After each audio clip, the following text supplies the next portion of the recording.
Good evening. I'm Janet Chandler with the Cullman Tribune.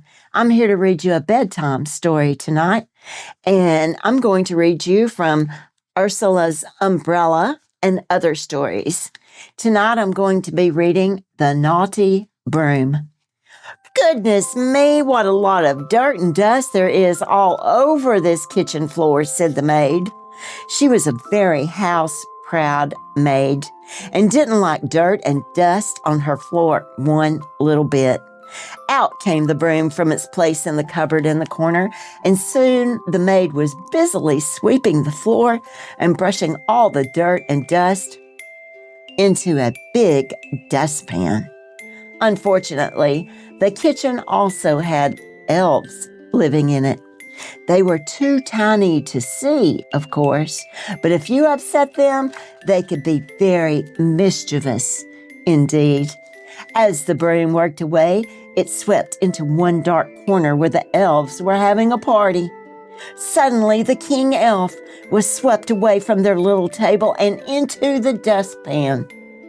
The next thing he knew, he was being thrown with all the other garbage onto the garbage dump. Coughing and spluttering with rage, the king elf finally climbed out from under all the garbage in the garbage dump and stood on top of it. He picked the dirt and dust out of his ears and nose. He pulled a fishbone from out of his pants and tried to look as king-like as he could, having just been thrown onto a garbage dump. "Who did this?" he squeaked at the top of his voice. "I'll make someone very, very sorry indeed," he said. Eventually, he made his way back to the house and into the kitchen again. The other elves looked at the king elf and did their best not to laugh. For the king elf was still looking very dirty and untidy and still had bits of garbage stuck all over him. But the other elves knew better than to laugh at the king, because he was likely to cast a bad spell on them if he did.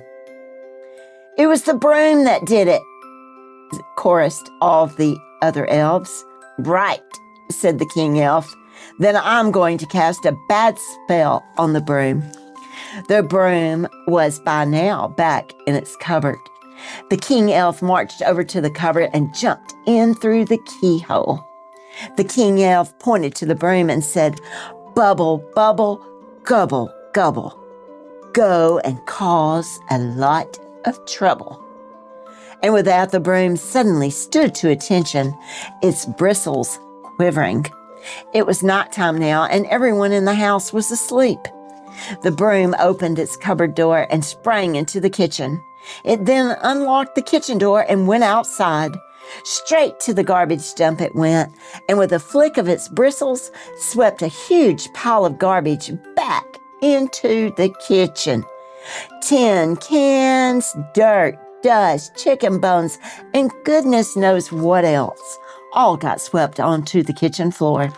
The broom then closed the kitchen door, took itself back to the cupboard, and all was quiet until morning. When the maid came down into the kitchen, she couldn't believe her eyes. "Who has made this awful mess?" she said. "If I find out it was those cats," she threatened. She took the broom from the cupboard and swept all the garbage back outside again. The next night, the same thing happened. Once it was quiet and everyone in the house was asleep, one of its cupboard came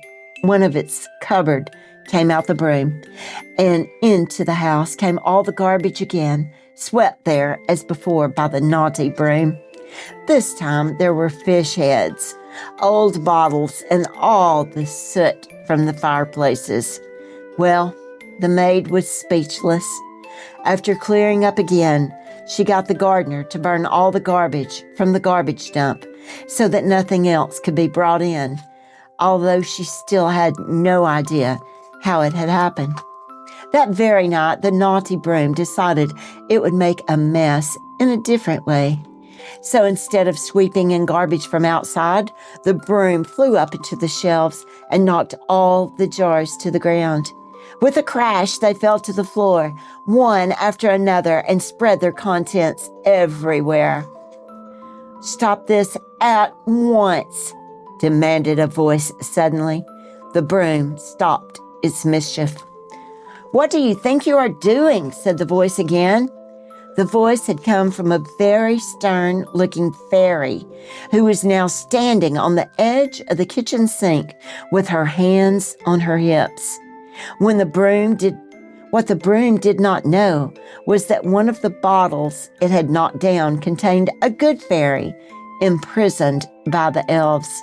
Now she was free. The spell was broken, and it was her turn to cast a spell.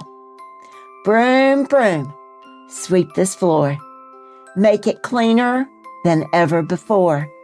Find the elves that cast your spell and sweep them off into the well," she chanted.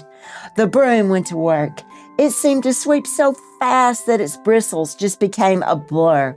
Into this corner it went, then into that corner, and into every nook and cranny it swept. Every bit of dirt and dust and all the broken bottles were swept into the dustpan and then out of the house. Then it came back and swept all the elves down into the well where they couldn't do any more mischief. In the morning, the maid came down to find a spotlessly clean kitchen. She was puzzled to find some of the jars missing, but between you and me, she was also rather pleased.